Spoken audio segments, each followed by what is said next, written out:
বনগাঁ লোকসভা কেন্দ্রে তৃণমূল কংগ্রেসের প্রার্থী বিশ্বজিৎ দাসের সমর্থনে নির্বাচনী সভায় কী বললেন নেতৃত্ব রমেন সর্দার।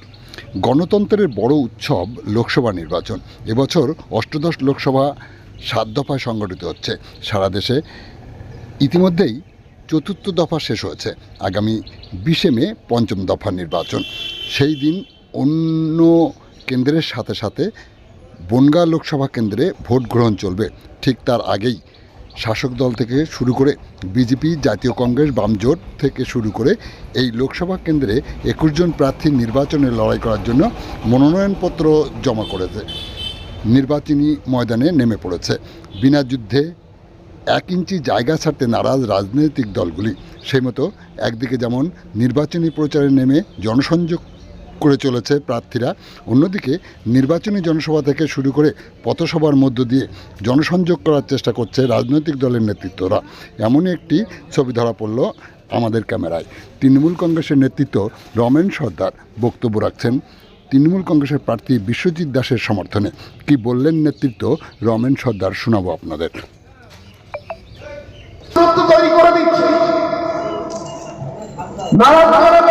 রবিউল সাহেবের মধ্যে দূরত্ব তৈরি করে দিচ্ছে। আজকে মতিয়ার আর সুকুমার বাবু যে একসাথে চলেন তাদের মধ্যে দূরত্ব তৈরি করে দিচ্ছে। গোবিন্দ দাস সাথে আব্দুল সামাদ সাহেব দূরত্ব তৈরি করে দিচ্ছে। একটা অবিশ্বাসের বাতাবরণ তৈরি করে দিচ্ছে। আর মমতা বন্দ্যোপাধ্যায় তিনি কি করছেন? তিনি মানুষকে ঐক্যবদ্ধ করে বাংলার উন্নয়ন, বাংলাকে অগ্রগতির পথে এগিয়ে নিয়ে যাচ্ছে। আজকে শুভেন্দু অধিকারীরা বড় বড় কথা বলছে। যেভাবে সন্দেশখালীর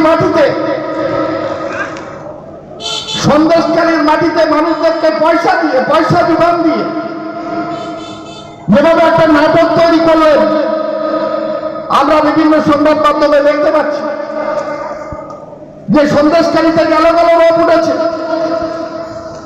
বাংলাদেশের কিছু আত্মীয় স্বজন আছে আমাদের, ফোন করে বলছে শাহজাহান নাকি হিন্দু নারীদের উপর অত্যাচার করছে। শাহজাহান বলে একটা নেতা আপনাদের, আমি বললাম কে বলছে? বলছে সংবাদ মাধ্যমে আমরা দেখতে পাচ্ছি।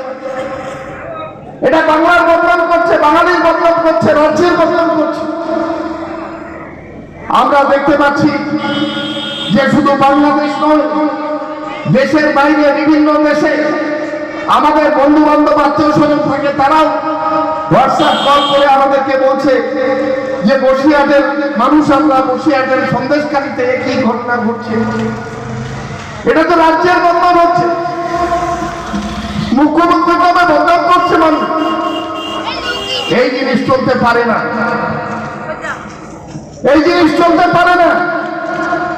আজকে বিজেপি চক্রান্ত করে সুকৌশলে সন্দেশকারীর কিছু মানুষকে উত্তপ্ত করে মিথ্যা ভাওতা দিয়ে, মিথ্যা কথা বলে, মিথ্যাচার করে আজকে বাংলার বদনাম করে দিয়েছে। শুধু সন্দেশকারী নয়, সারা বাংলাকে আজকে সারা ভারতবর্ষের কাছে, সারা পৃথিবীর কাছে ছোট করে দিয়েছেন।